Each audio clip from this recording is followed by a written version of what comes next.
अजमेर शरीफ का पूरा इतिहास बताएंगे और साथ में यह भी बताएंगे कि अजमेर शरीफ, जो कि एक हिंदू राजा पृथ्वीराज चौहान का गढ़ था, वहां एक फकीर का दरगाह कैसे बन गया। दोस्तों, अजमेर में उस वक्त एक मंदिर हुआ करता था जो अजमेर का सबसे बड़ा मंदिर हुआ करता था, और वह मंदिर सिर्फ राजाओं और रानियों की पूजा के लिए खास हुआ करता था। मंदिर के साथ ही एक तालाब था जिसका नाम अना सागर था। हिंदू उस तालाब के पानी को बहुत ही बरकत वाला, पवित्र समझते थे। उनका मानना था कि जो इस तालाब में नहा ले उसके सारे पाप धुल जाते हैं। उस मंदिर में रात को इतने ज्यादा दिए जलाए जाते थे कि सिर्फ एक ही रात 3.5 मन तेल उन दियों में इस्तेमाल होता था। आसपास के गांव देहात मंदिर के नाम थे और इन देहातों की आमदनी मंदिर पर खर्च हुआ करती थी। मंदिर में हजारों नौकर थे जिनका काम आने वाले लोगों की सेवा और देखरेख करना था, और वह बताया करते थे कि कौन सा भगवान बेटे देता है और कौन सा देवता सेहत और तंदुरुस्ती देता है और किस मूर्ति की पूजा करने से दौलत बढ़ती है। ख्वाजा गरीब नवाज रहमतुल्लाह अल वहां आए और अना सागर की कुछ दूरी पर चटाई बिछाकर अपने मुरीद के साथ बैठ गए। असर का वक्त था, लिहाजा आप ख्वाजा साहब ने हजरत कुतुबुद्दीन रहमतुल्लाह अलैह से अजान देने को कहा। कुफर शिर्क से भरे अजमेर में अल्लाह के एक होने और हजरत मोहम्मद सल्लल्लाहु ताला अलैहि वसल्लम के रसूल होने का यह पहला ऐलान था। वहां रहने वाले लोग इस्लाम के बारे में कुछ भी नहीं जानते थे। चुनांचे अजान की आवाज सुनकर वह हैरान हुए और अपने घरों से निकलकर सब ख्वाजा गरीब नवाज और उनके मुरीद को देखने लगे, और अना सागर के पास भीड़ लग गई। ख्वाजा गरीब नवाज और उनके मुरीद ने अना सागर के पानी से वजू किया और नमाज पढ़ना शुरू कर दिया। सब हिंदू हैरान रह गए। वह सोच रहे थे कि सब भगवान तो मंदिर के अंदर है, तो ये लोग खड़े होकर कौन से भगवान के आग झुक रहे हैं। शाम हुई तो राजा के ऊंट जो दिन में चरने के लिए गए थे अपने चरवाहों के साथ वापस आने लगे। इत्तेफाक की बात थी कि जहां हजरत ख्वाजा गरीब नवाज बैठे थे वह जगह राजा के ऊंटों के बैठने की जगह थी। चरवाहों ने बाबा साहब से कहा कि ओ बाबा साहेब, यहां से उठिए, क्योंकि यह जगह राजा के ऊंटों के बैठने की जगह है। ख्वाजा मोइनुद्दीन साहब ने फरमाया, इतना मैदान खाली पड़ा है, ऊंट तो कहीं भी बैठ जाएंगे, क्यों बेवजह हमें तंग करते हो। वह लोग नहीं माने और मुसल्ला उठाकर इधर उधर करने लगे और ख्वाजा साहब से बदतमीजी करने लगे, और उन लोगों ने आखिरकार बहुत बदतमीजी से कहा कि यह राजा के ऊंटों के बैठने की जगह है और इधर राजा के ऊंट ही बैठेंगे, तुम लोग कहीं और अपना मुसल्ला बिछा लो। आखिरकार आप ख्वाजा साहब ने उठते हुए हजरत कुतुबुद्दीन से फरमाया, उठो कुतुबुद्दीन, ये कह रहे हैं कि ये ऊंटों के बैठने की जगह है, तो चलो मैं कहता हूं अब यहां सिर्फ ऊंट ही बैठेंगे।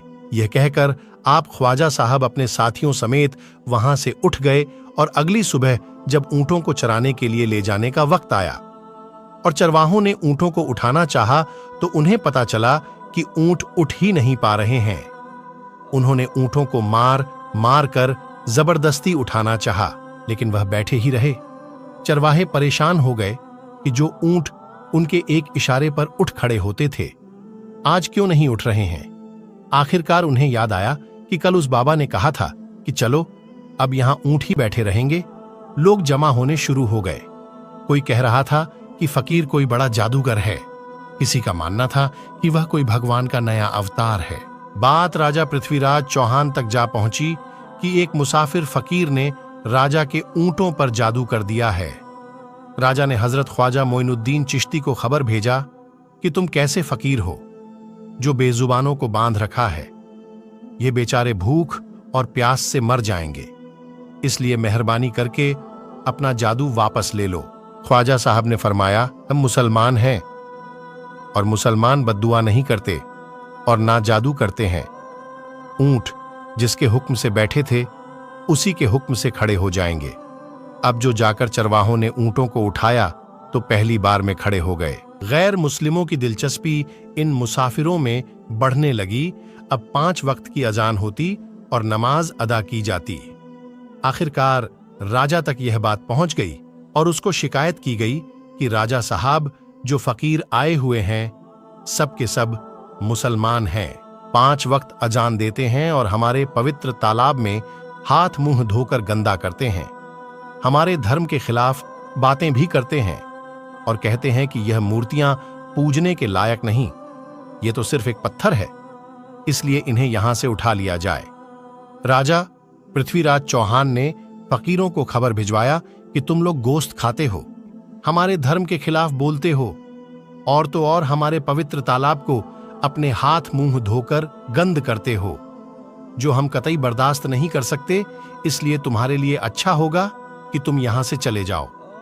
ख्वाजा साहब ने फरमाया, और भी तो दुनिया आती है, सिर्फ हमारे ही पानी लेने से आखिर क्या फर्क पड़ जाएगा। राजा कहने लगा, वह सब हमारे धर्म और हमारे मजहब के लोग हैं और तुम दूसरे धर्म के हो। आइंदा तुम लोगों ने तालाब को नापाक किया तो हम तुम लोगों पर सख्त कार्रवाई करेंगे। ख्वाजा साहब ने हजरत कुतुबुद्दीन रहमतुल्लाह अलैह से फरमाया, कुतुबुद्दीन, शायद यह लोग आइंदा हमारे पानी लेने पर कोई परेशानी खड़ी करेंगे, जाओ एक मश्क पानी ले आओ। हजरत ख्वाजा कुतुबुद्दीन बख्तियार काकी ने फरमाया, चलिए हम अपना प्याला भर लेते हैं। उन लोगों ने उनको प्याला भरने से मना कर दिया, लेकिन फिर बाद में जाकर वह लोग इस शर्त पर मान गए कि तुम्हारे जिस्म पानी से ना छुए तो हम यह प्याला तुमको भरने देंगे। मेरे दोस्तों, हजरत ख्वाजा कुतुबुद्दीन रहमतुल्लाह अलैह तालाब की पर जा बैठे और अपने प्याले को पानी में डुबो दिया। जब वह प्याला भर गया तो हजरत ख्वाजा कुतुबुद्दीन रहमतुल्लाह अलैह ने वह प्याला ऊपर खींच लिया। लेकिन फिर क्या था, जब वह प्याला पानी से बाहर आया, अना सागर का सारा पानी सूख गया और अना सागर की तह में सूखी रेत उड़ने लगी। मानो ऐसा मालूम हो रहा था कि अना सागर उस छोटे से प्याले में समा गया है। अना सागर को सूखना था कि पूरे अजमेर में कोहराम मच गया। मोहल्ले में चीख पुकार और आहों की आवाजें शुरू हो गईं। वह लोग रो रहे थे और कह रहे थे कि जो पाप हम अना सागर में नहाकर धोते थे और पापों से छुटकारा पा लिए करते थे, अब हम क्या करेंगे? अब हम पापों का बोझ कहां लिए फिरेंगे? सारे इलाके में यह खबर फैल गई कि मुसाफिर फकीर ने जादू के जोड़ पर अना सागर को सुखा दिया है। दोस्तों, जानते हैं आगे क्या होता है? आगे हुआ ये कि राजा पृथ्वीराज चौहान अना सागर के सूख जाने की वजह से बहुत परेशान हुआ। उसने वजीरों को बुलाया, सबसे यही कहा कि फकीर या तो कोई जादूगर है या फिर वाकई कोई पहुंचा हुआ फकीर है। साथ ही उनकी परेशानी बढ़ गई कि अजमेर की रौनक तो थी अना सागर के दम से। इसकी वजह से लोग दूर दूर से अजमेर आते थे और अपना ईमान ताजा करके लौट जाया करते थे। अना सागर के सूख जाने से हिंदू धर्म को सख्त धक्का लगेगा और यह बड़ी शर्मनाक बात थी। आखिरकार यह कहा गया कि फकीर से बात की जाए कि आखिर वह फकीर चाहता क्या है। अगर वह कोई ऐसी बात चाहता है जो हमें पसंद आए तो फिर हम उसकी बात मान लेते हैं और उससे माफी मांग लेते हैं। चुनांचे सब मर्द, औरतें और बच्चे जाकर फकीर की मन्नत करने लगे कि लोगों को इस परेशानी से छुटकारा दिला के मेहरबानी कीजिए, हम सबसे जो गलती हुई है उसे माफ कर दो। हम अपने पापों का बोझ लेकर कहां जाएंगे और कैसे सुकून पाएंगे, क्योंकि हम लोग उसी तालाब में अपने पापों का बोझ धो लिया करते थे। यह तरीका ज्यादा आसान था, लिहाजा तमाम लोग बाबा साहब रहमतुल्लाह अलैह के पास आए और बोले, बाबा तुम भी वजू कर लिया करना, लेकिन भगवान के वास्ते हमारा अना सागर हमें लौटा दो। हजरत ख्वाजा गरीब नवाज रहमतुल्लाह अलैह ने हजरत कुतुबुद्दीन बख्तियार काकी से फरमाया कि जाओ उसी प्याले को वापस तालाब में डाल आओ। जैसे ही वह प्याला तालाब में डाला गया, अना सागर के नीचे सारा पानी उछल उछल कर अना सागर में आ गया। इस पानी ने कई दिलों को धो डाला। हिंदू कौम के इतिहास की किताबों में भी हिंदू इतिहास के लिखने वाले इस बात को मानते हैं कि उस शाम 32,000 गैर मुस्लिम कलमा पढ़कर मुसलमान हो गए। उन गैर मुस्लिमों के मुसलमान हो जाने से हिंदू पंडितों और आम हिंदुओं पर भी गुस्से का तूफान खड़ा हो गया और वह सोच में पड़ गए कि फकीर अगर कुछ दिन और रहा तो देवी देवताओं का नाम लेने वाला कोई नहीं रहेगा। लिहाजा लोगों ने राजा को मजबूर किया कि जल्द से जल्द कुछ किया जाए। राजा ने मंदिर के बड़े पंडित रामदेव को बुलाया और उसे बाबा साहब से मुकाबला रखकर जल्द से जल्द उन्हें हराने और अजमेर से बाहर निकाल देने का हुक्म दे दिया। रामदेव अपने वक्त का माना हुआ पंडित था, जिसके इल्म की काबिलियत की दूर दूर तक धूम मची हुई थी। दरअसल पंडित शैतानी और जादुई ताकतों का मालिक था। उसने राजा पृथ्वी को यह यकीन दिलाया कि जल्द ही राजा कोई अच्छी खबर सुनेगा। रामदेव बाबा ख्वाजा साहब रहमतुल्लाह अलैह के पास आया और उल्टे सीधे सवालात करना शुरू कर दिया। हजरत ख्वाजा गरीब नवाज ने फरमाया, खामोशी जरूरी है, इसलिए हजरत ख्वाजा रहमतुल्लाह अलैह खामोश रहे। जब रामदेव ने हद से बढ़कर शोर मचाना शुरू कर दिया तो हजरत ख्वाजा गरीब नवाज ने उसकी तरफ आंख उठाई और मुस्कुराकर फरमाया, रामदेव, तू शोर मचा रहा है और मैं तेरे माथे पर ईमान का नूर चमकता हुआ देख रहा हूं। बस इतना कहना था, न जाने क्या करिश्मा हुआ। देखते ही देखते बाबा रामदेव कदमों पर गिरा और रोते हुए बोला, बाबा साहब, जिस धर्म के आप हो उस धर्म में मुझे भी शामिल कर लो।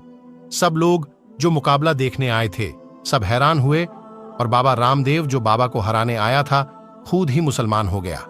इतिहास की किताबें भरी पड़ी हैं कि हजरत ख्वाजा गरीब नवाज वह इकलौते बुजुर्ग हैं जिन्होंने 90 लाख गैर मुस्लिमों को मुसलमान किया। सदियां बीत गईं, लेकिन आज भी ख्वाजा गरीब नवाज का डंका वैसे ही बज रहा है। सुभान अल्लाह। दोस्तों, वीडियो अच्छी लगी तो लाइक और सब्सक्राइब कर दीजिए और अपना बहुत ख्याल रखिएगा। अल्लाह हाफिज।